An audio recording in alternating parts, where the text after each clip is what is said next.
Mic check, mic check, mic check. Sorry.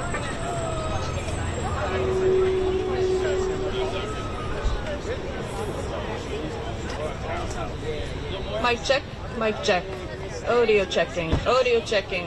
Check, check, mic check. Check, mic check. Checking audio. Checking audio. Outside of White House. Hello.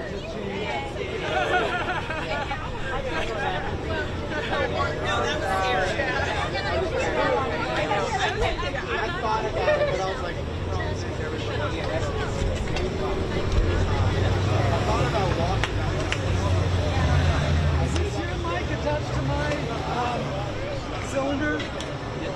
I'm going to remove my mic from there. Like, no, you know what you're busy. So you might. So I guess I'm just going to. I'm just going to take this off.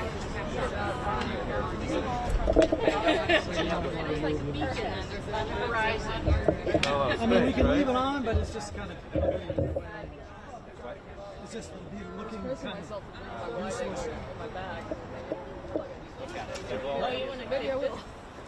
Normally they're in the wide open space.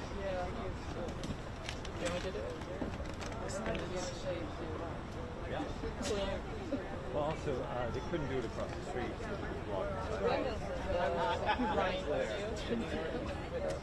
So, Melissa, what's up? You guys busy? Yeah. Great. We won the pot. We won the essential food pot. Oh, cool. Because of your pictures.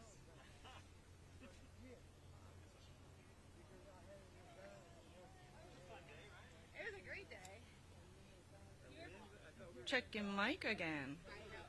Checking audio. Checking mic again. Hello, can you hear me? Good. Hello. Oh no. But as I was like ready to I was like calming and move on and stuff, a pedicab biked by. And I was like, I convinced the pedicab To help you.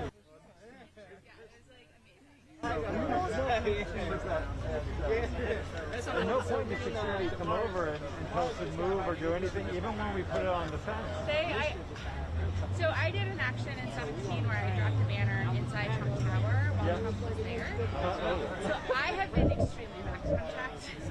So I think if it's me, there's like visual. It's masks too to I think I recognize you, but most of your face is hey, everybody, if you have stuff here, move yourself. All right, let me move something out.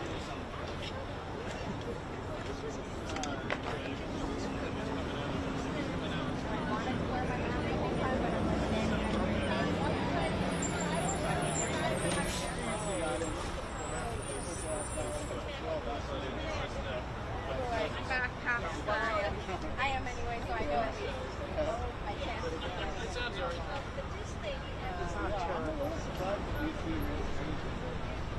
I'm honestly, I'm relieved. Like, the CDC lifted the mask recommendations way too early. You know, that's why we're in this whole patient research now. It's like you're going back and forth.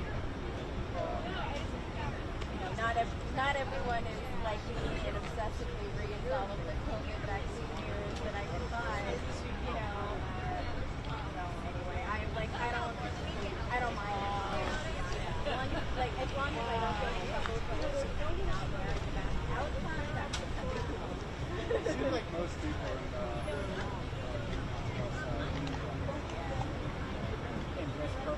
Oh man, oh my god. You must be just with the shoes too.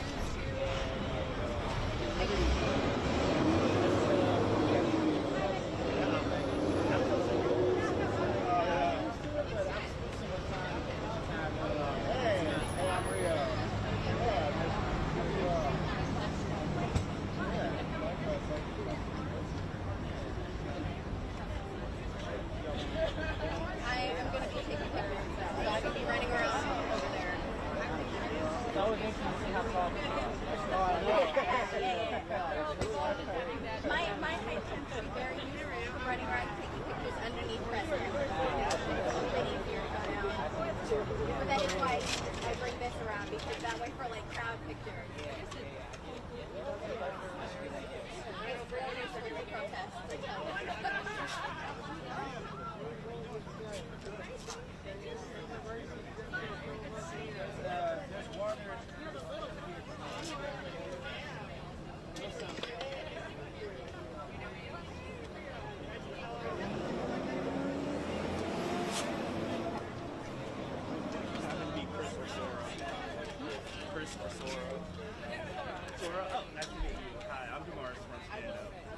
So you are running which part for the live stream? Oh, you got this. Okay. And then Chris. Okay. And then Brendan is. Nice to meet you. Are we all good? Okay.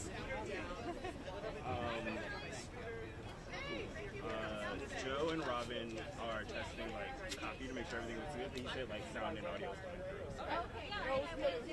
Good morning. Nice to meet you.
that there's someone standing right behind you. No, that's fine.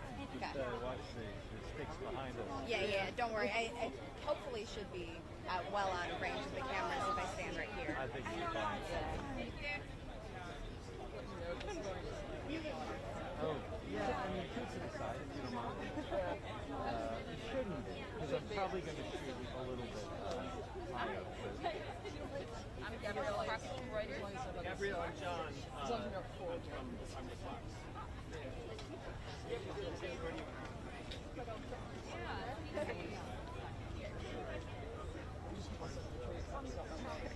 Except what?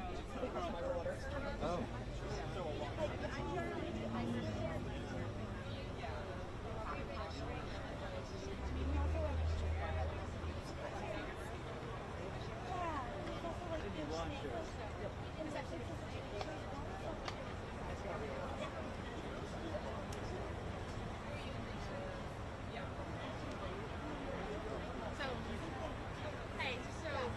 We're not going to be going across the street. We're just staying here. Okay. So no, hi, I'm Melissa. Yeah.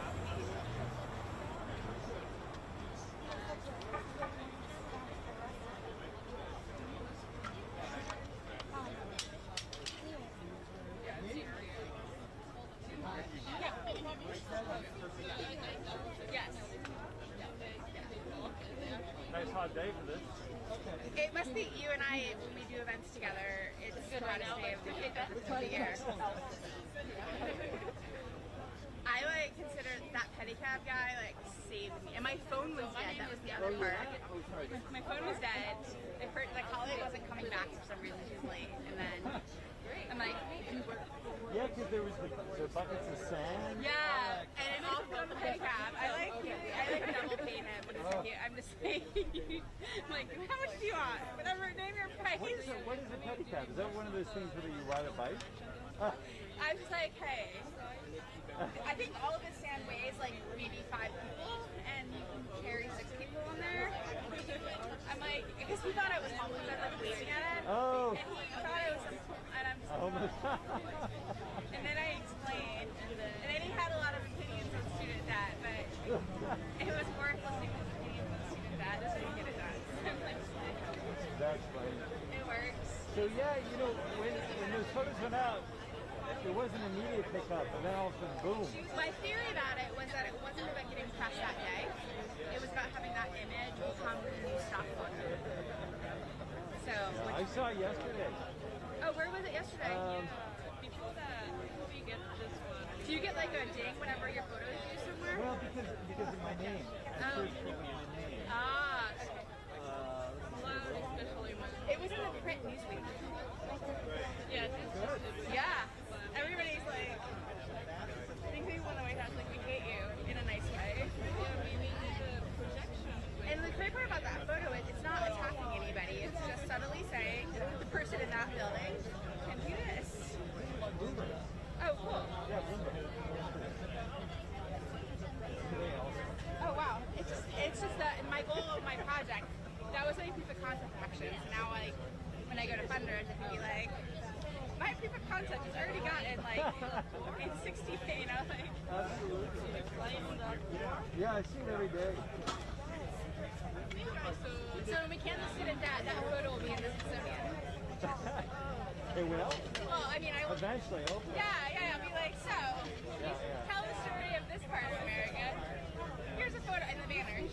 Yeah?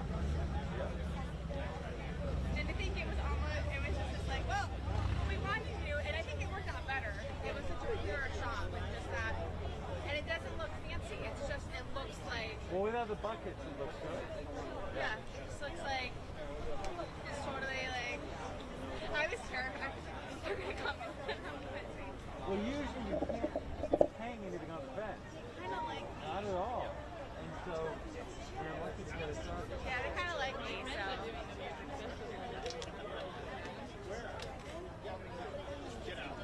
Oh, it sounded like there was some sort of something happening there.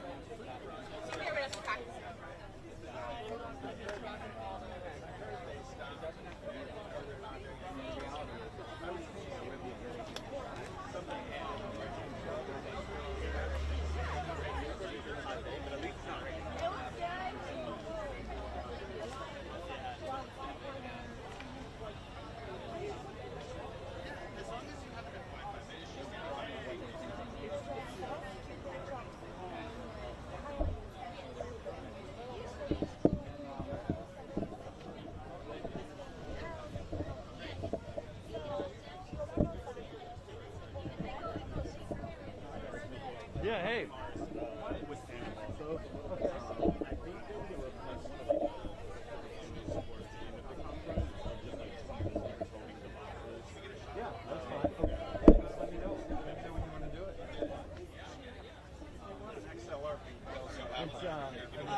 just too low and go up.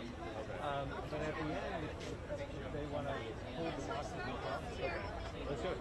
The thing is, if they're in the bright light, it'll be heavy sound. So how many speakers do you want? 1, 2, Angelus, Sean, 3, and this 4. Okay, yeah, we can do it right here. Okay.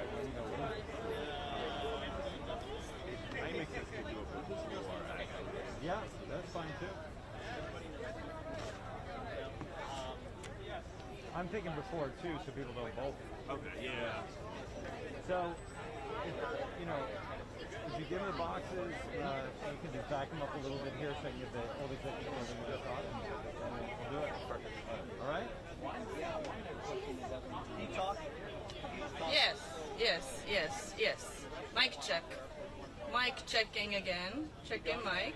Checking mic. Audio. Good.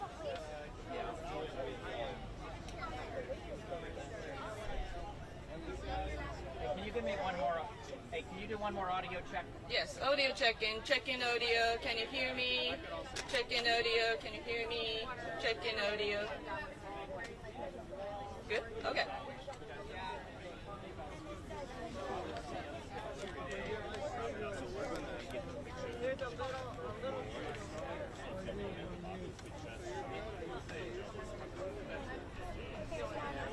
So there's 2 boxes.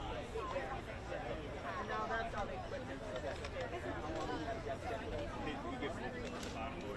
No, on the other two. Yeah, 2. That's like a very good area.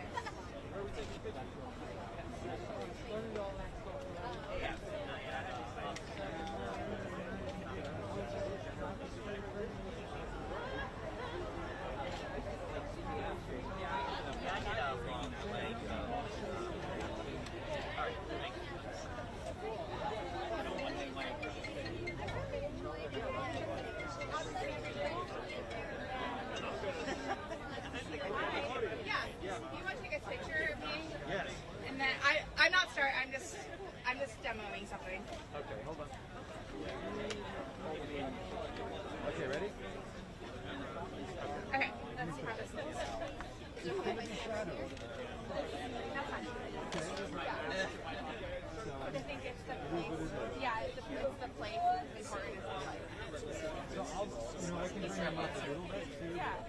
Where you want to do the shop? Hi, good morning. Hi, how are you? How are you guys doing? The boxes are I want you to meet the son.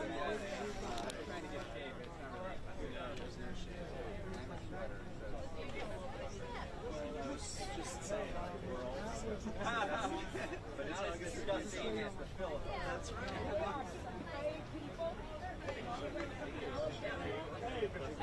Yeah, hey, Adam Smith here. Oh, great to meet you. Yeah, 16 months.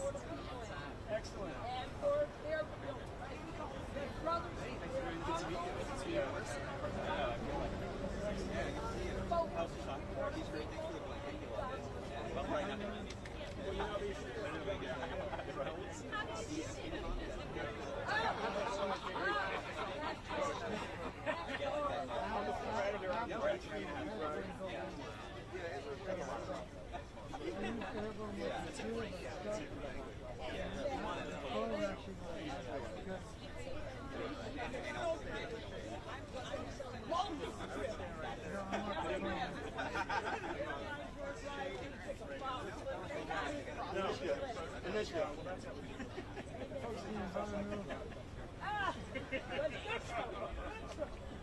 Yeah, well, good. Well, Anishka, what do you want? I can talk to you. They're about to people. All right. So let's talk about it. I know you are. My reputation. You heard I got a new middle name, a new nickname, Tailbird. Oh, good.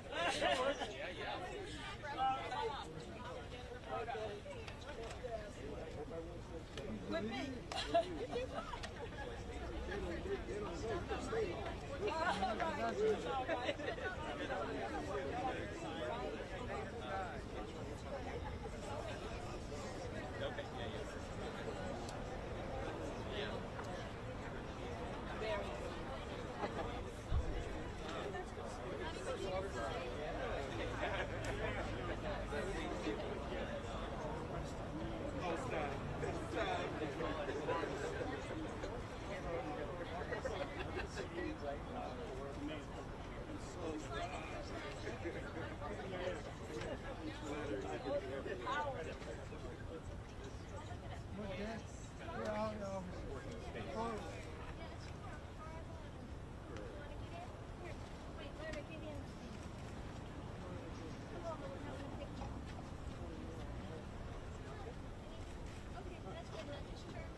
Looking good.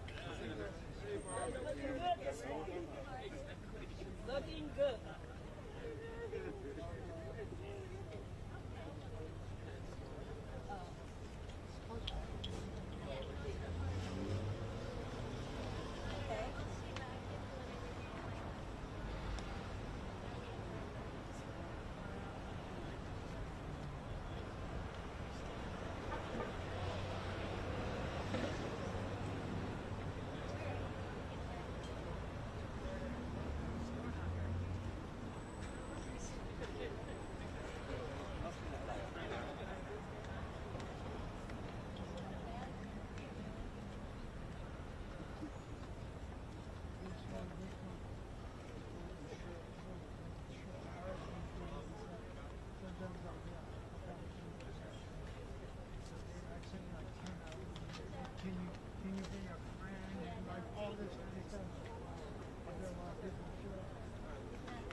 didn't know you were on yet.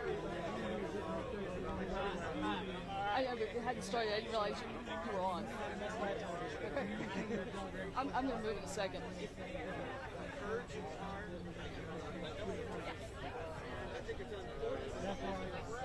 We're ready. You ready?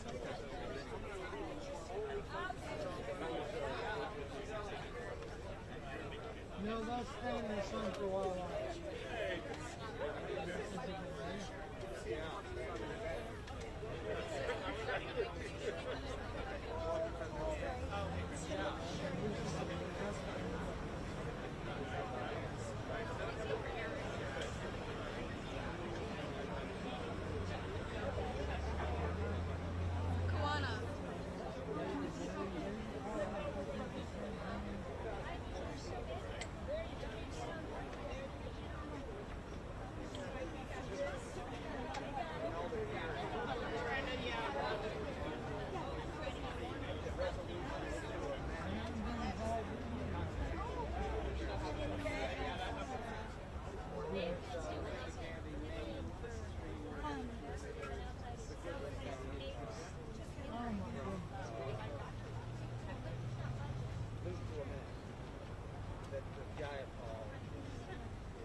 Pass the for the people at.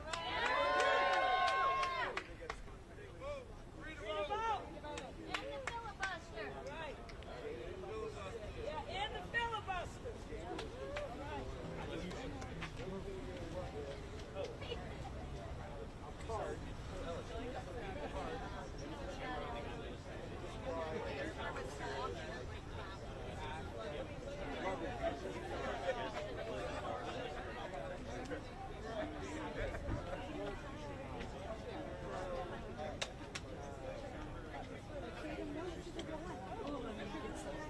Shade. I mean, you got me right on case.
Everyone who's not media.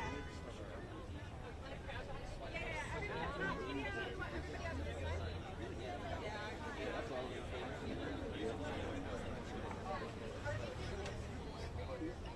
Everybody else is fine. Ms. Arnwine. Yes. Hi. I don't want to interrupt you.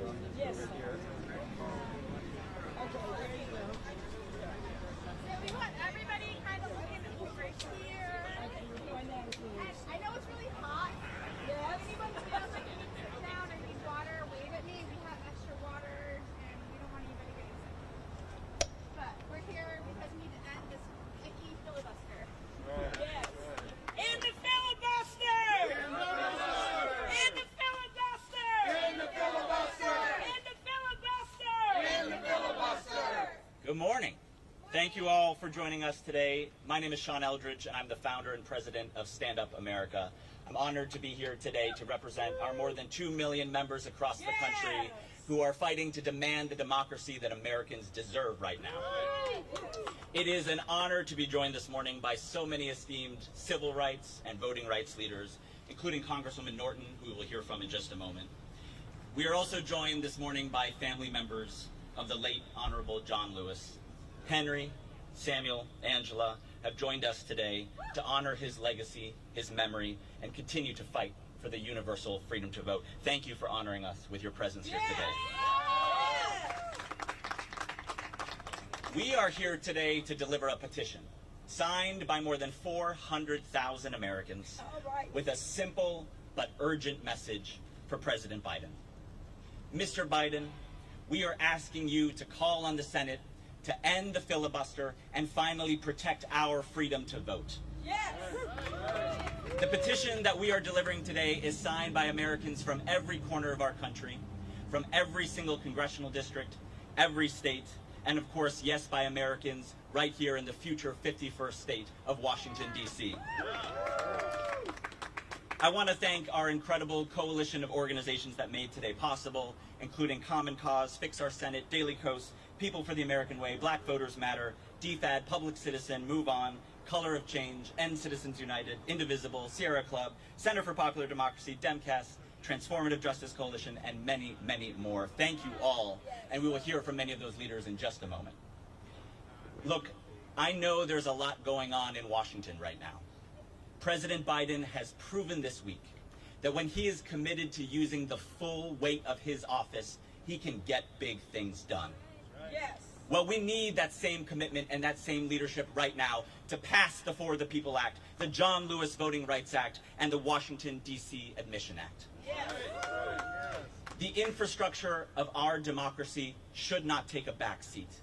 But let's be honest, that's exactly what is happening right now. And the stakes could not be more clear or more urgent.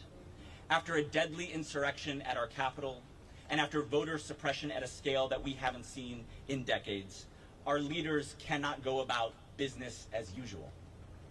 The freedom to vote is on the line. The integrity of our democracy is on the line. Already this year, 18 states have passed 30 laws to make it more difficult for eligible voters to cast their ballots. And right now, Republicans in Texas are trying to add to that number. The voter suppression that we are seeing is wrong, it is racist, and it will inflict lasting harm on our democracy. That's right. Today, the U.S. Census Bureau will release detailed results from the 2020 census that will kick off redistricting across the country. And far too many state legislatures are poised to enact extreme partisan gerrymandering.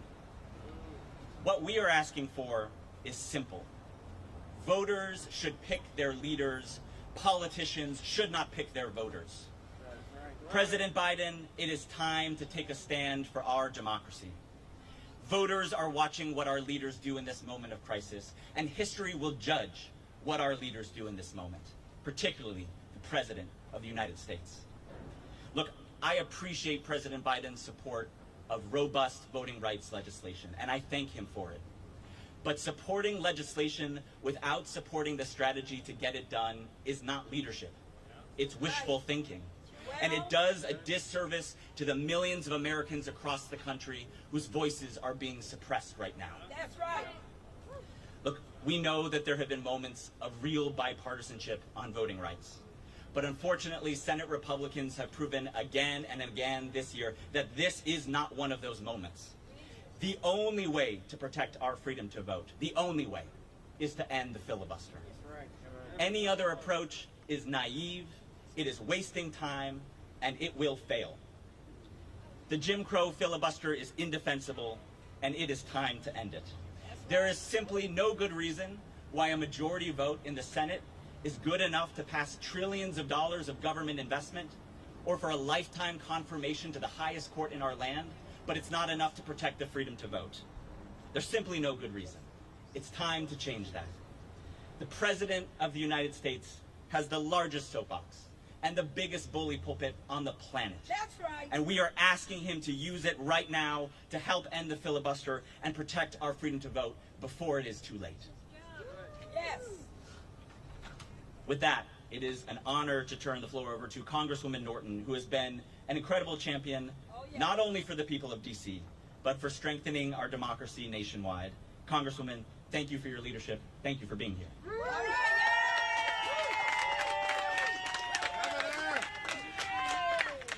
Well, I'm here to thank you for being here. and I am pleased to stand up with Stand Up America. And I can't tell you how much this means to me. Let me begin by saying that as a member of Congress, I do not underestimate the difficulty of ending the filibuster. I've been there too long.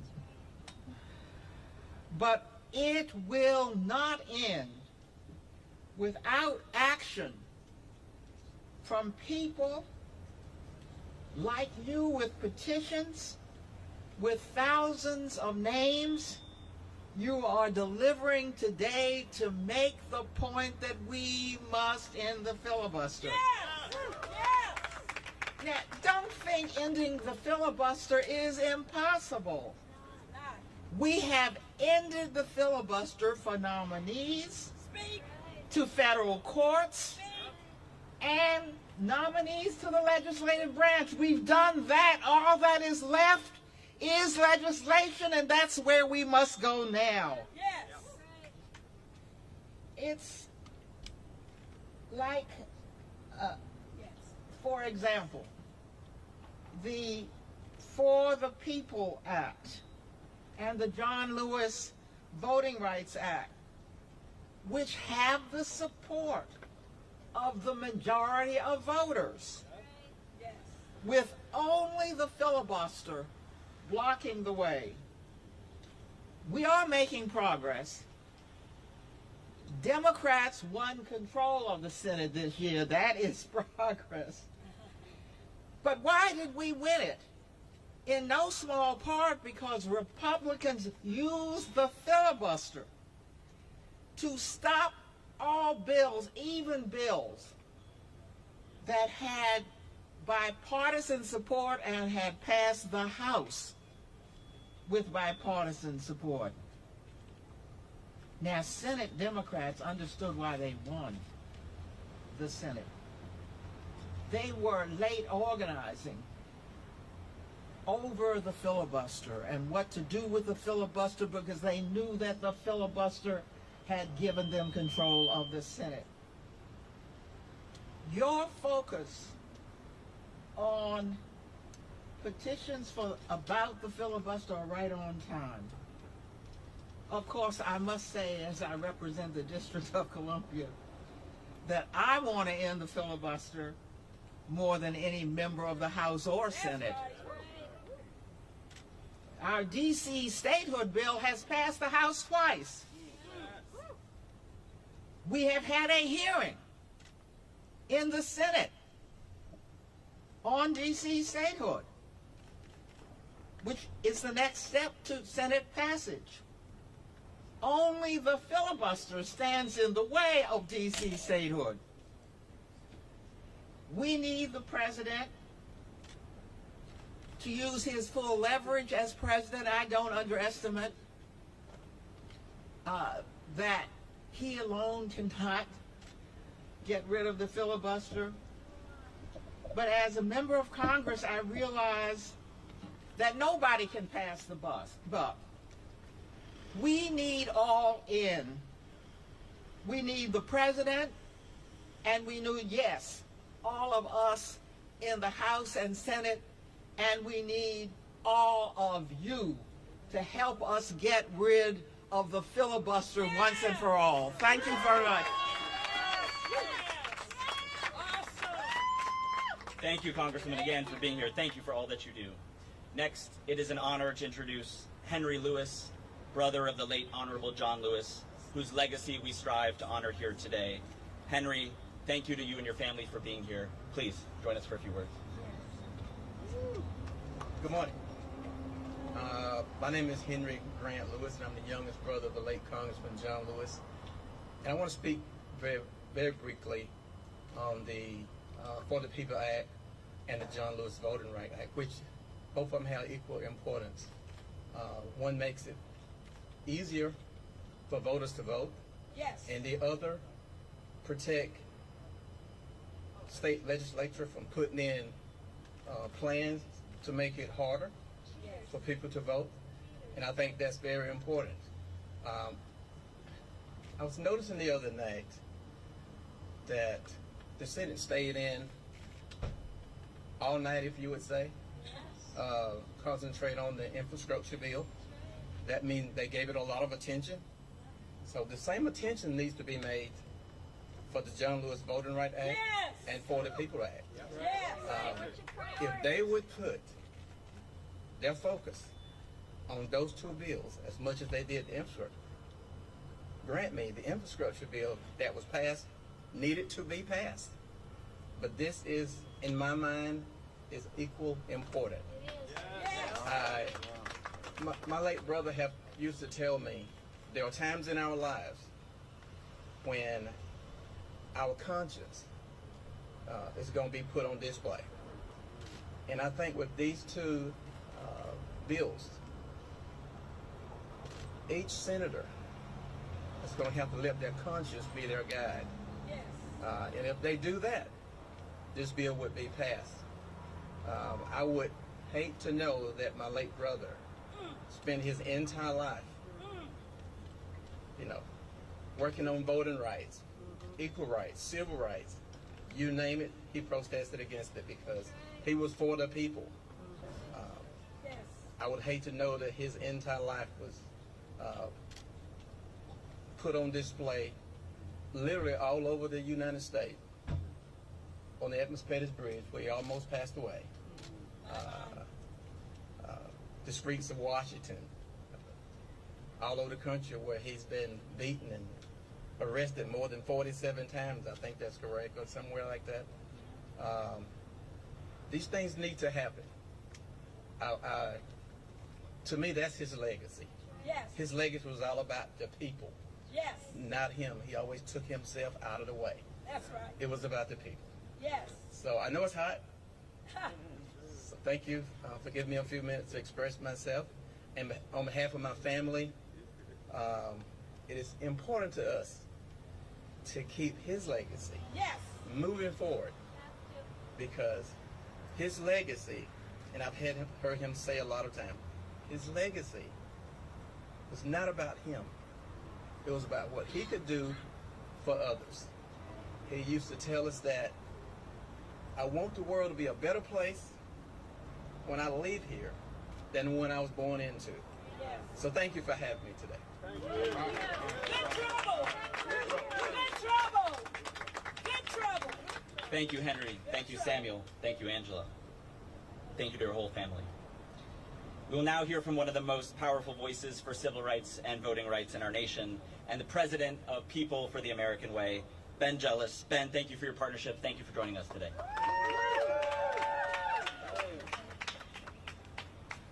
Well, good afternoon. Let me just acknowledge how powerful it is to hear the words of John Lewis's brother. John was our friend. John risked his life. John also knew better than any of us that John survived.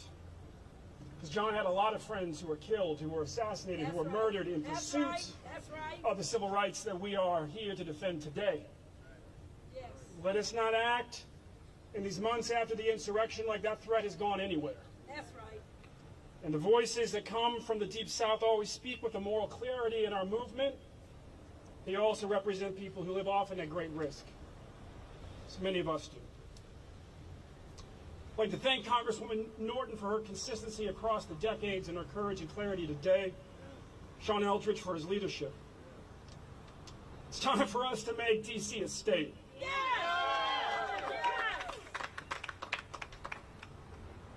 We are here today to deliver an urgent message to Joe Biden. We need you to lead on voting rights. Quite frankly, the president's comments at his town hall were deeply troubling. That the president of the United States might believe that voter suppression laws cannot stop people from voting is deeply troubling in this moment. Yes! It is ahistorical. It represents a profound misunderstanding of history. Yes! My grandma turns 105 this November. Wow. She is the granddaughter of slaves. She knew her grandfather like I know her. Her grandfather was born a slave. He served as a Virginia state legislator. Towards the end of Reconstruction, he had his career ended by laws like these. Wow. She inherited his pain of being betrayed by his colleagues who voted to make it more difficult for his constituents to vote so that men like him would never hold office again. Mr. Biden, understand history, please. You were called on to be like LBJ. Yes, to lead on our economy, also to lead on civil rights. We need you to have courage on both, sir. Honestly, speaking as a descendant of slaves, we never signed up for jobs without rights. That's not what America is about. Whether you're a white working class woman who's going to have her ability to vote made more difficult, or a black working class man who's going to have his ability to vote made more difficult by these laws, or simply have all of your votes overturned by a state legislature in Georgia. President Biden went to the National Constitution Center in Philadelphia last month. He said our democracy is facing one of the greatest tests in our history. President Biden, thank you for sounding the alarm. Thank you for calling for the passage of the For the People Act and the John Lewis Voting Rights Act. One bears John's name, and the other one is what he spent the last years of his life working on. That's right. And yet, with our democracy at risk, we need more from you. Yes. We need actions that match the urgency of your words. We need you to call on the Senate to end the filibuster. Yes. That is once again that old Jim Crow filibuster. That is once again standing in the way of civil rights legislation. Yes. And we need you to work with Democratic senators, all of them, to make it happen. I am here on behalf of co-founders of People for the American Way, Norman Lear and the late Barbara Jordan. Yes. And our more than 1 million members coast to coast. And I'm here on behalf of my 104-year-old grandma, too. We took a century to right the wrong that was done against my grandma's granddad. And now we see state after state trying to make it harder again for black people, for brown people, for working people of all colors to vote. Now, I'm not willing to let this country betray all the people who fought to end Jim Crow, or the people who worked so hard to elect Joe Biden. Mr. President, the American people are with you. Americans of both parties need you to have courage in this moment and call on the Senate to end the filibuster. Yes. Don't let a Jim Crow relic stand in the way of our voting rights. Yes. Use the power that the people gave you when they elected you president, sir.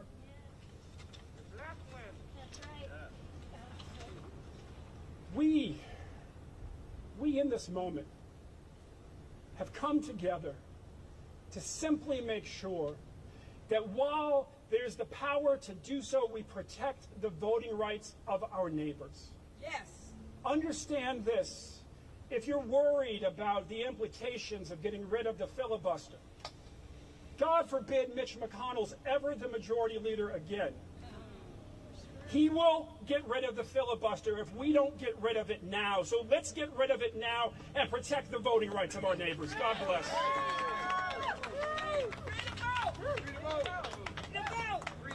Thank you, Ben, for those powerful words, that powerful call to action. Next, we will hear from Ezra Levin, co-executive director of Indivisible, who's been an incredible partner in the fight for voting rights. And Ezra has been an important voice in asking President Biden for his leadership. Ezra, thanks for being here. Thanks for all that the Indivisible chapters across the country are doing right now. Hey, everybody. Gosh, I have figuratively stood in the shadow of Ben Jealous. I kind of wish I was literally standing in that shadow right now. Not going to be a filibuster. Only a few words to say. We're trying to get rid of the filibuster, right? Okay. President Biden, great news. He agrees with us. He agrees with us. We just heard from Ben. He gave a speech in Philly in which he said this is the greatest threat to our democracy since the Civil War. since the Civil War. Yes. Then what? Then what? What did he say he was going to do about it? Look, he is right. He is right. The Republicans right now are gerrymandering and voter suppressing their way into a majority next year. They're doing that by suppressing brown and black votes across the country. In Arizona, in Texas, in Florida, in Georgia, anywhere there is a GOP-led state, they are working to suppress brown and black votes. And Native American. That's right. That's right. So we agree with President Biden that this is the greatest threat we've faced since the Civil War. We know that he's right on that front. So where is he? That's the question we have here. That's the question everybody in this crowd has. That's the question that folks all across the country have who have been organizing to get him to act. Where is he? I spent 4 years during the Trump era organizing indivisible group leaders in blue states, in red states, in purple states, in urban areas, ex-urban areas, rural areas, all over the country. I talk to them. I meet with them. One of the first questions they would ask me is, what about voter suppression? What about gerrymandering? What about election subversion? What are we going to do about that? And I'd say, look, I'm worried about those things too. I am really worried about those things too. But we can't pass crucial legislation until we win back power. We've got to beat Donald Trump. We've got to build a Democratic trifecta. That's what I told them then. And you know what? They knocked on doors. They made calls. They signed letters. They wrote op-eds. They showed up. This was the power behind the blue wave in 2018. That's how we took the House. This was the power behind the wave that took the Senate in 2020 and the president in 2020. That is how we built this Democratic trifecta in order to pass this legislation. And what stands between us and getting that done now is what? The filibuster. The filibuster.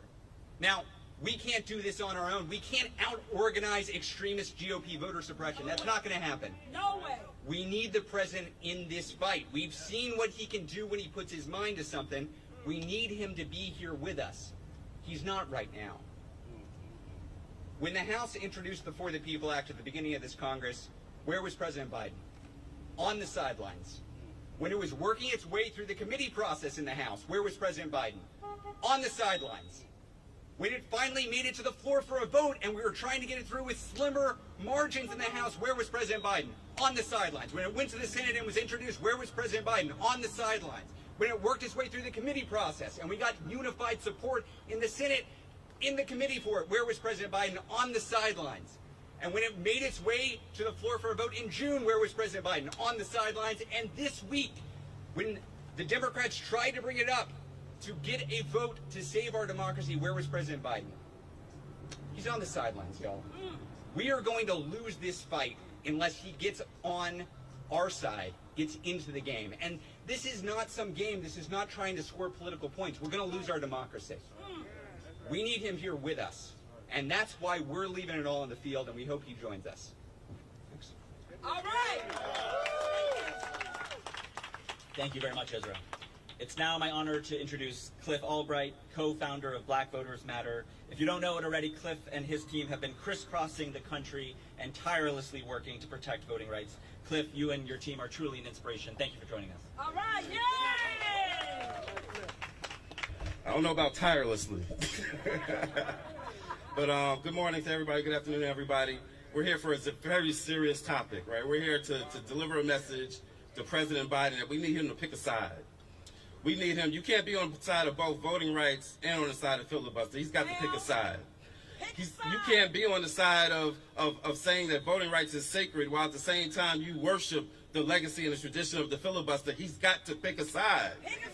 And we want him to pick a side that's consistent with his words. Because he told us that black voters had always had his back and he'd always have ours.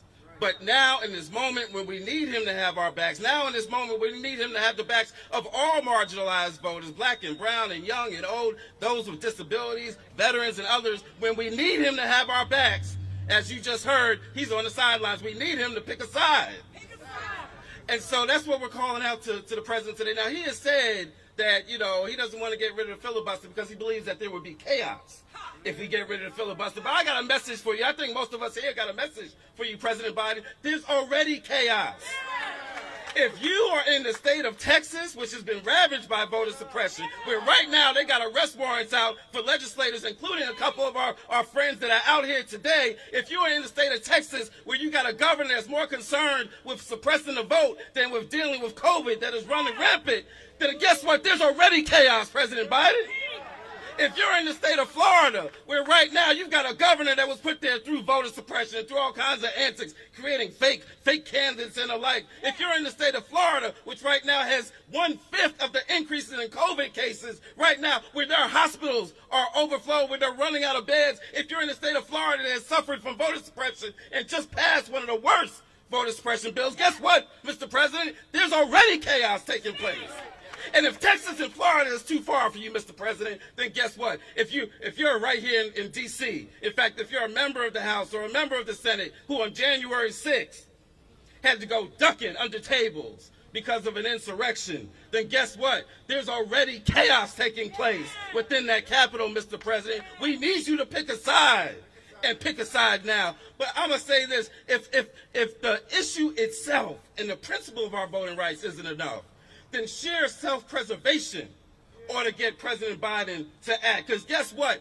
If we don't pass for the people, and if these states keep doing what they're doing, and when they get to gerrymandering, because an important part of for the people, we all know, it's not just the voting rights, but it's also what? It's redistricting and fighting against gerrymandering. If we don't pass this now and we let 2022 come, guess what? That House is going to flip. That Senate is going to flip. And when that House and that Senate flips, guess what? It'll be January 1st before some impeachment papers are filed against President Biden. Not because of anything legitimate, don't get me wrong, right? But because we got some nuts that we know are in the House. The same people, the same 100 and something people that literally voted to overturn an election, do you think that they will hesitate for a moment to file some frivolous and ridiculous impeachment papers against President Biden? So if for no other reason, Mr. President, sheer self-preservation should lead him to say, we've got to pass the For the People Act and pass it now. And in order to do so, we've got to end the filibuster. And so that's what we're calling on, Mr. President. That's what we're calling on President Biden. We're calling for it to end. Say, end the filibuster. End the filibuster. And I'm going to end with this real quick because another city in Montgomery, Alabama, after, we heard from John Lewis's family, days after he and others were beaten on the bridge, the Edmund Pettus Bridge in Selma, there was a successful march that went from Selma to Montgomery. Y'all might remember it. And when they got there, Dr. King gave a speech, and periodically in that speech, he asked the audience, he said, how long? Not long, right? How long before we get our voting rights? And so I'm asking the same question today. How long before we end this filibuster, this Jim Crow filibuster that going back to 1874 was used to block civil rights and voting rights acts during that time, during Reconstruction in 1874? How long before we end this filibuster that going back to the 40s and 50s and the likes of Strom Thurmond that did their standing and talking filibusters, right? How long before we end this filibuster that as recently as a year or two ago was used by one man to block lynching legislation that has never been passed in this country? How long before we allow this filibuster to continue to block the voting rights that we're seeking today? And we say today, not long, because we are here today to deliver a message clear and strong that we must end the filibuster, and we must end the filibuster now. And if we all continue to stand strong and speak loud and get in the streets and engage in that same civil disobedience and get in some good trouble, if we do that, then I believe more than ever that we will win. Thank you. Thank you very much, Cliff, for the clear call to pick a side. Next, we will hear from Ellie Zupnik from Fix Our Senate, which is a coalition of more than 70 organizations that Stand Up America is proud to be part of, which is working to lead the charge to end the filibuster and ensure that senators deliver on their promises. Ellie, thanks for joining us today. Thank you, Sean. Thank you, Congresswoman Norton. Thank you, Lewis family. And it's always so difficult to follow Cliff at something like this. So I'm here to represent the millions of people in groups represented in the Fix Our Senate coalition who are committed to eliminating the filibuster. This fight has come a very long way. It wasn't too long ago here in D.C. that people thought the filibuster was a law of nature, that it came down carved in stone from Sinai, that it could never be eliminated. But now people across the country have heard about this broken rule. They've heard about how it stands in the way of the issues they care about most. They have made their voices heard, and now they are ready to get rid of this broken filibuster. Nowhere is this abuse of the filibuster clearer than when it comes to voting rights. Every single Democratic senator, a majority of the United States Senate, stood in support of the For the People Act. There is only one thing standing in the way. That is the filibuster. Senator McConnell has said defeating the For the People Act is his #1 priority. He has said there will not be 10 Republican senators ready to stand with Democrats to get this done. We know President Biden now faces a choice clearer than ever before. Will he stand with us and jump into this fight to address what he called the greatest threat to our democracy since the Civil War? Or will he continue standing on the sideline and do nothing about what his former boss, President Obama, called the Jim Crow filibuster? He cannot have it both ways. It is the filibuster or our democracy. That is the choice right now. There is no third way. Before I hand it back, there's a story I want to tell. I've been thinking about a lot. It happened just right here, not too many decades ago. Just a few days after President Kennedy was shot, LBJ was preparing his speech to Congress that he was giving literally days after the assassination of President Kennedy. He was talking to his aides right here. He said, "Should I talk about civil rights? Should I call on Congress to pass my bill?" His aides said to him, "No, don't do it. The Southern senators will destroy your agenda. They will not let anything pass. They will block you. They will stop you at every attempt." And he looked at them and he said, "Well, then what the hell is the presidency for? What the hell is the presidency for if not to fight for civil rights, if not to fight for voting rights?" That is the choice President Biden faces right now. We all know LBJ went on to say that in his speech, to call for civil rights to pass, to say that was the most important thing, and he got it done. He kept fighting until the civil rights bill was passed, and guess what? He got a lot of the rest of his agenda done too. If the president puts his energy in, if he puts the fight in, if he focuses and pressures and truly shows he cares, the way President Biden did for infrastructure, I will say, he will get it done. We are so close. We are inches from the finish line. All we need right now is for President Biden to get in the game, get in the fight, stand by our side, and get this done. Thank you. Thank you very much, Ellie. I know it is hot. We have just a few more terrific speakers, so bear with us. Next, it is my pleasure to introduce Rhea Thompson-Washington, an organizer and a lawyer who's the senior manager of voting rights and democracy at the Center for Popular Democracy. Rhea, thanks for all that you and your team are doing. Thank you for being here, Rhea. Y'all remember when we were like little kids and you would write a letter to the president because you wanted to share something? I wrote a letter to the president. Okay. Dear Joe Biden, as you know, voting is sacred. It's not only how you were elected, it's how everyday Americans participate in the civic engagement process of running this country. Contrary to what many politicians think, we the people, run this country. And we do that by electing you, representatives, to go to Congress to advocate for our best interest. Dear Mr. President, you are not advocating for our best interest. You're not acting in our best interest.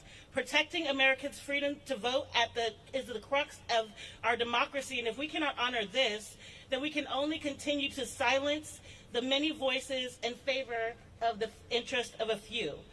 Because we need you to focus on the For the People Act and the John Lewis Voting Rights Advancement Act, because they are instrumental to repairing the infrastructure of the democracy. And without these acts in place, we will only continue to see the gross disregard of rights, as we most recently seen in Florida and Georgia and other states across the country.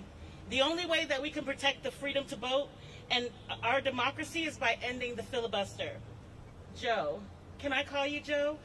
And I hope that we can agree that the filibuster is a Jim Crow era relic that allows a minority of senators to overrule the majority of senators who represent the more people, thus allowing the people's interest in Congress to not be seen. Your message to out-organize voter suppression is a slap in the face to the millions of new voters who turned out to elect you. We already out-organized voter suppression in 2020. That's how you got here. That's right. That's right. So you were elected in a pandemic with a tyrant at the helm and against all odds. What more out-organizing can we do? We did that down in Georgia, where I personally spent my fall and winter. I took my wife and my 2 dogs down to Georgia so that we could knock doors, do whatever we could do to bring 2 senators home for this Congress so that we can pass the legislation that we need. I brought them back to Georgia. I brought the senators back from Georgia, so we're here now. And you out here not using your soapbox, the largest soapbox in the country, to pass voting rights. You have all the tools that you need. You have the largest soapbox in the country. We need you to use your presidential power to step up and end the filibuster. The For the People Act and the John Lewis Voting Rights Advancement Act are wildly popular and necessary tools that the American people need to ensure that we can all participate in free and fair elections. Now, Joe, you said you support this legislation. You said that you support voting rights and you want black people to be able to vote in free and fair elections. So now we're asking you, what are you going to do to protect voting rights?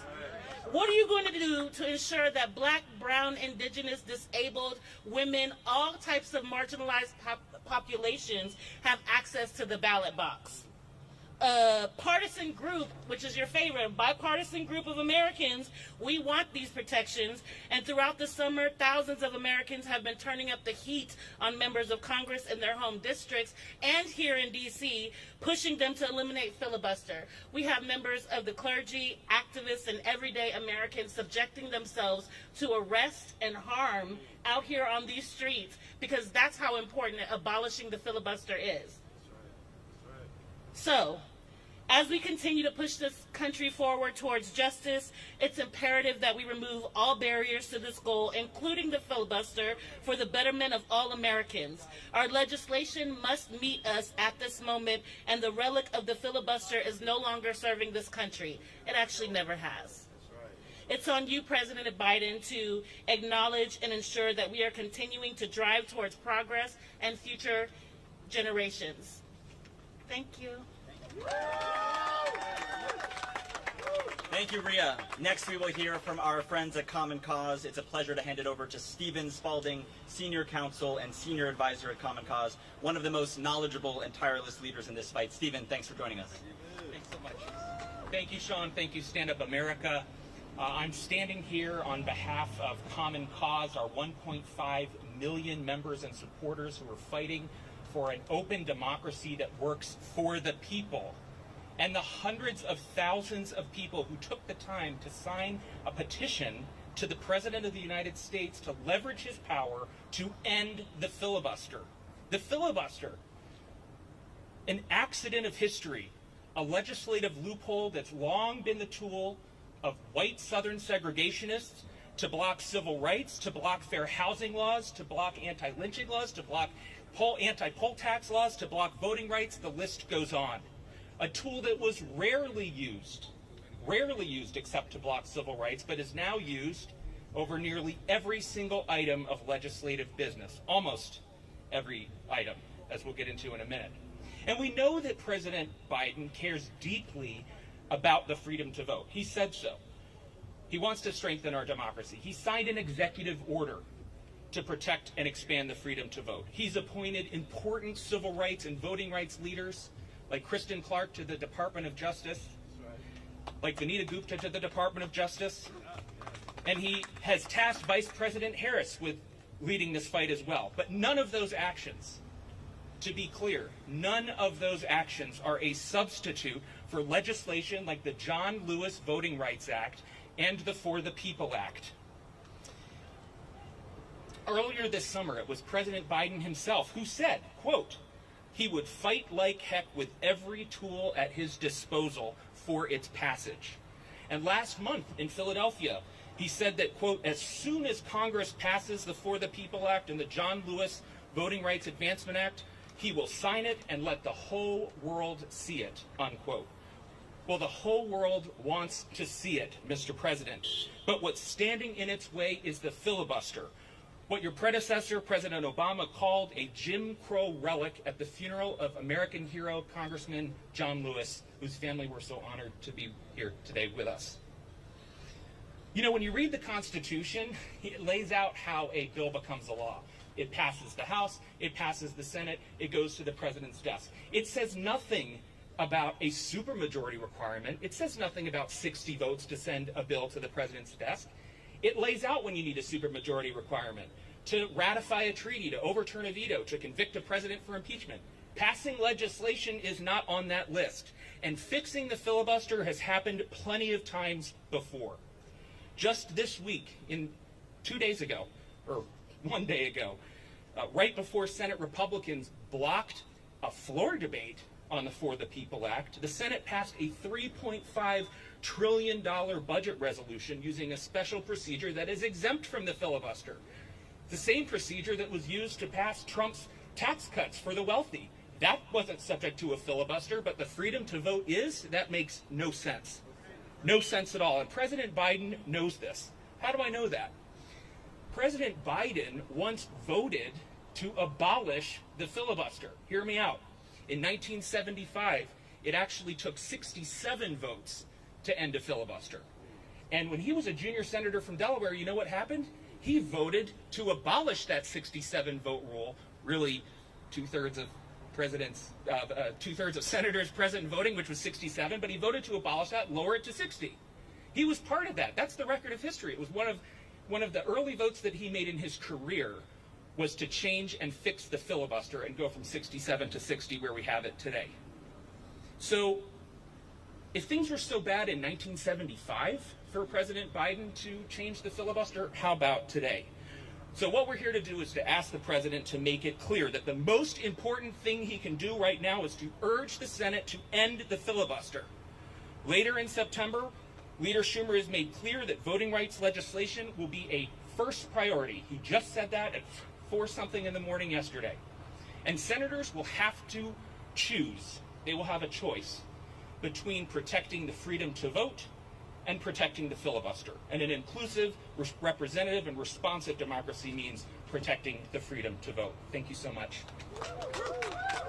Thank you, Stephen. Last but not least, it's a pleasure to introduce Adam Smith, who is the Strategic Partnerships Director at End Citizens United, one of the loudest organizations in the country fighting to pass the For the People Act. Adam, thanks for your partnership. Thanks for being here. Oh, thank you, Sean. As he said, I am Adam Smith with End Citizens United and Let America Vote Action Fund. Our name implies what we do.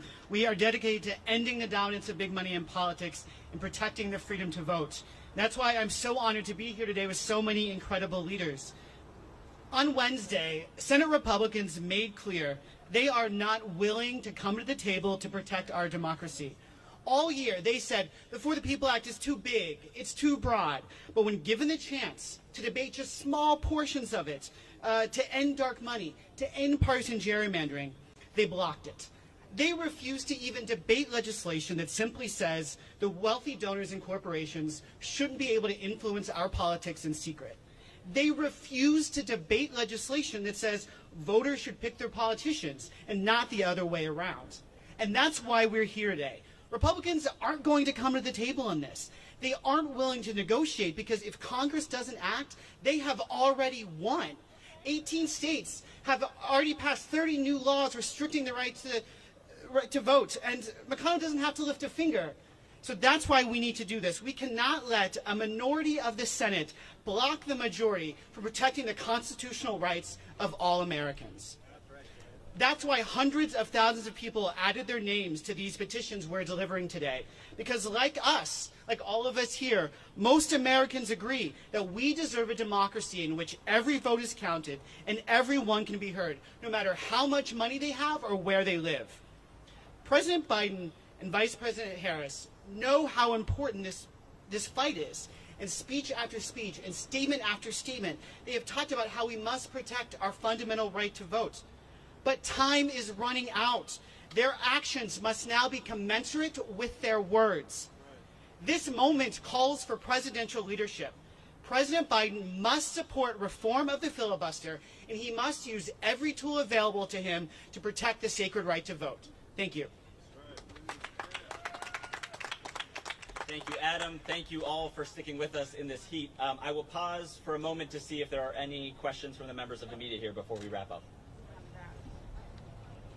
What do you think of the argument that Manchin and some point the public have control of the Senate and you don't have to filibuster so much that leak up the gaps in? Well, I think, Ben, you touched on this in your remarks. I would just say, the question is, what about the concern if McConnell regains power and what he would do on the filibuster, if I heard you correctly? Yeah, or anybody. Like, if the Republicans control the Senate again, right. The Democrats won't have to. Yeah, what I would say is we don't have to speculate about what Republicans would do when the filibuster stands in the way of what they want. Mitch McConnell, a couple of years ago, ended the filibuster to put 3 Trump Supreme Court justices on the court. So we know that they will end the filibuster when it stands in their way. We should end it now to protect the freedom to vote. I don't know if anyone wants to add anything to that. It's I would, all that Sean said, plus I would say it's important that President Biden, like President Johnson before him, be comfortable with using all the power that he has in his office to protect the voting rights of all the people of this country. Any other questions? You can talk about the strategy in terms of how we, how you move Manchin and Sinema in the next, 2 or 3 weeks, or how can I talk about that? So the question is, what is the strategy to move Senator Manchin and Sinema? Well, I'd say it's what part of what we're doing today. We are asking Americans across the country to raise their voice, to call their senators. Our organization has driven over 70,000 phone calls to the Senate demanding that they end the filibuster and protect the freedom to vote, and the organizations behind me have done great work. And we are asking President Biden to seal the deal, to close the deal, to get use the bully pulpit he has, use the largest soapbox in the world that he has, to put pressure on the Senate and get this done. So today is part of that strategy, and we are not going to give up until it's done. If anyone wants to add anything. There's many of us have known President Biden since he was Senator Biden. And as Senator Biden knew and President Biden knows, there's a point when only a president can get a senator to move. The clergy of this country have done their job in putting pressure on Manchin and Sinema. The students of this country have done their job in putting pressure on Manchin and Sinema. Democratic Party activists have done their job. The legislators from Texas and many other states have done their job. Civil rights leaders have done their job. Women's rights leaders have done their job. Environmental leaders have done their job. Now it's time for President Biden to do his job. Right. We are organizers, and what we know is that when there's somebody who has the last vote, our job is to put pressure on them. And if we cannot get to them ourselves, then we have to put pressure on the person who can. And that's why we are here today to say, Joe Biden, raise your voice and demand that they end the filibuster now.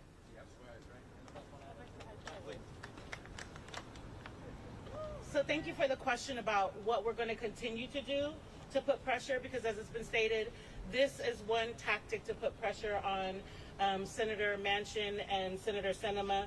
But the other thing is that we're going to meet them at their houses. We're going to meet them out in the streets. Like, you can't be in D.C. without recognizing or hearing from the people about how we want you to pass the For the People Act. We want you to make D.C. a state. We want you to go ahead and get all of the things done. Like, you have all the time. So we're not going to play no games. It's hot out here right now, but watch how much hotter it gets when we keep turning up the heat on these people and showing up wherever they are, at the airport when they're trying to leave, at the airport when they come back. Like, we're going to be out here. We're going to be out here, and if we have to surround the White House with thousands of people until Joe Biden understands what it is that we need, what we need him to do, we're going to do that too, literally. So whatever it takes to get it done, we will be out here doing that.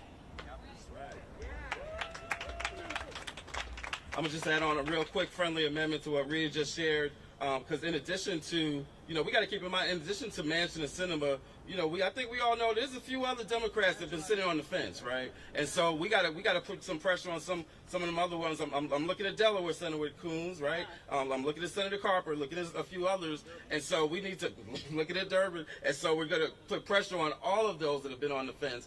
And to add on to what Rhea said, in addition to here in D.C. when they fly in and fly out, if they're going to do what we asked them not to do, which is they went on recess, then while they're home, we need to be, all of us and all of our partners and all of our millions of folks on our list need to be putting pressure on them even while they're back home in their states and in their districts. We want to put so much pressure on them that they get to a point where they pick up the phone and call Chuck Schumer and say, Chuck, we got to come back. We got to come back, because they get it to me. They everywhere I go, everywhere I turn around, I hear somebody talking about this filibuster and the For the People Act. We got to come back. We got to end the recess and come back early. That's the kind of pressure that we're going to be putting on them.